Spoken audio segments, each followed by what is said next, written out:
Hello friends, today also we are going to start with an important quote. It says, students may not remember the axes they are taught, but they will obviously remember the dices they play. I think it's right because the teachers shouldn't always be teaching the students about the contents of the subject material, but also sort of involve them in some games so that they will learn by practice. So today's topic is swing and ladder, in which we'll be dealing with the coordinates and transformation. The main objectives will be to make the students learn the concept of plotting the points and to make them learn the concept of translation, reflection, and rotation. For this, the things that students should know beforehand will be to play the dice and to add and subtract the numbers, which they can easily do. So let's begin. First, we'll go to the materials required. So I have prepared this game in which there are different ladders and some swings and some mirrors. So first we need this paper, and you can just print this paper as a color print, and you can paste them on a cardboard paper to make it strong. So you also need two dices. Saying dices, I don't mean the dices having the numbers marked from 1 to 6, but so the dice should contain the marks numbered from 0 to 3 and -1 and -2, since we are also dealing with the negative coordinates over here. So in the 6 faces there will be these 6 numbers on the dice, and we also need another dice with the same numberings on it. What you can do is you can buy a normal dice and paste the paper having these numbers in it. And you can also make the students see the clock, which may be pasted on the wall to learn about the clockwise rotation and anti-clockwise rotation.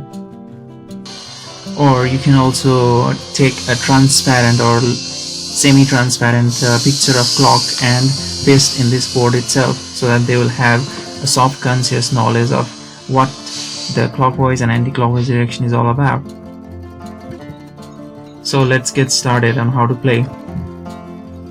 So at first we will start from the origin, which is 0, 0 coordinates, so the students can learn it's the starting position, and the player targets to finish either in the 4 corners, either in this point or this point or this point or this point. So he has got 2 dices, and the dices will roll at first. Let's say the first dice gives 2 and the second gave 1. So the student will try to move this coin to the same plotting position, which is 2, 1. So he will move 2 steps to the right and 1 step up, and since he got a ladder, so he will go down to this position. So he will continue rolling the dice. Let's say in the next turn the dice goes like this: -1 and 1. So the coordinates to be translated is -1, 1. So this coin will move one direction to the left by saying -1 and move 1 distance up, and since there is a red mark on it, so it represents reflection, and the mirror is over here, so reflecting this position will result to go to this point. Let's say again he rolls the dice. This time he rolls 2, 1, so he'll go 2 steps in this direction and 1 step upwards. Then he reaches a position of swing. Children can imagine a state of swinging, playing a swing like this. So the origin is the hinge point, and he is swinging in this direction. And meanwhile, you can also tell the students that this is like 90 degrees. So rotating from here to here will give a anti-clockwise rotation of 90 degrees. Then again let's play the dice. He gave 1 and 2, so you'll move 1 step to the right and 2 steps upward, reaching the ladder and again going to this position. Then let's again play the dice, which is 2, 3. So going 2, 3 will lead above the board, so it will be just in the same state as previous. So the student will keep on playing the dice until there comes a condition of 1, 0. So after he gets 1, 0, then he will reach the final position. So we have already said that this can be the final position, or this can be the final position, or this point, or this point, since we have got positive and negative coordinates. So the dice may be making you to move either backwards, downwards, or in any of the 4 directions. So this is all about playing for one player. So how can we play for the 2 or more players? Let's see. So playing for more than one player, so this is for the first player and this is for the second player, and there are 2 coins over here, one with a silver color and one with a golden color. So let's say the player 1 starts the dice and he gets 1 in the first and 0 in the second. So he moves 1 step to the right and 0 steps up, reaching to this position. Then it's turn for the second player, so he plays 2 and -1, so he goes 2 steps right and 1 step towards down. So both the players will have a target to reach in these extreme corners of the box.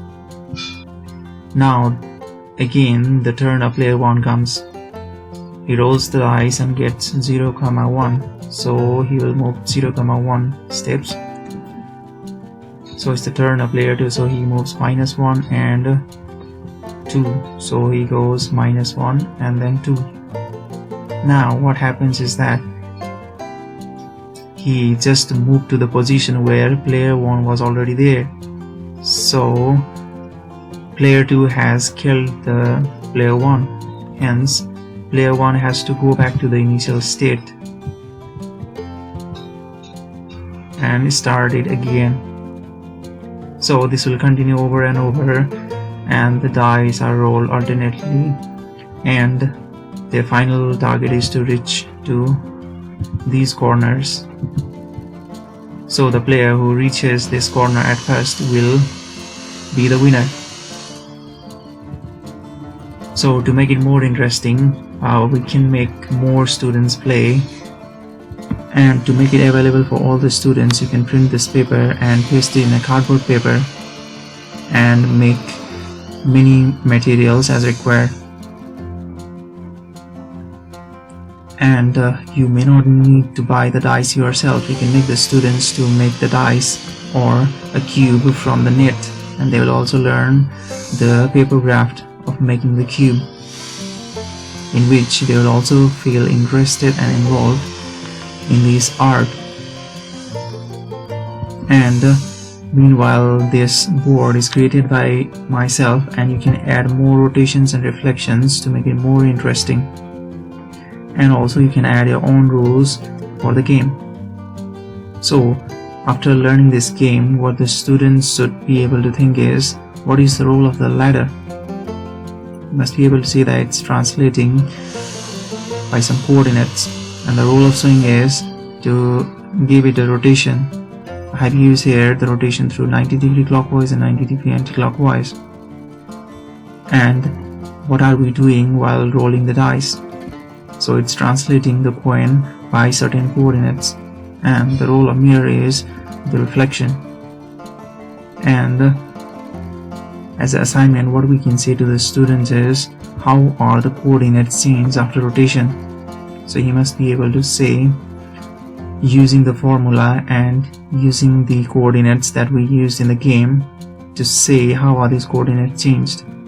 And the coordinates are also changed after reflection, so he or she must be able to tell the change in the coordinates after reflection. So thanks for watching and keep inspiring students.